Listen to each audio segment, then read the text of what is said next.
नमस्कार आउ एक नुआ वीडियो रे आपण मानकु स्वागत।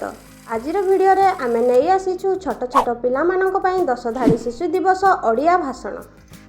सम्माननीय सभापति महोदय, पूज्य गुरुजी और गुरुमा वृंद, स्नेहर छात्र छात्री गण, श्रद्धेय प्रतियोगी वृंद एवं आजिर सभारे उपस्थित विचारक मंडली, आजिर एही महान दिवस रे किछि कहिबार मते सुजोग मिलिथिबारु मु निजको धन्य मन करूअछि। आज हेउछि आम देशर प्रथम प्रधानमंत्री पंडित जवाहरलाल नेहरू को जन्मदिवस।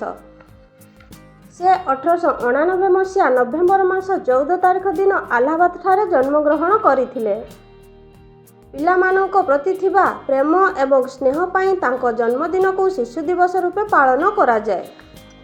से कहूथिले पिलामाने हेउछंती आगामी कालीर भविष्यत ओ सेमाने हसिले दुनिया हसिबो। पिलामाने स्नेहरे तांको चाचा नेहरू बोली डाकुथिले। एही दिन विद्यालय रे पिलामानक पई विभिन्न प्रकार प्रतियोगिता हेबा सह पिलामानकु उपहार ओ मिठा श्रद्धारे दिया जाय। से सर्वदा शिशुमानकर चरित्र ओ भविष्यत को नै चिंतित थिले।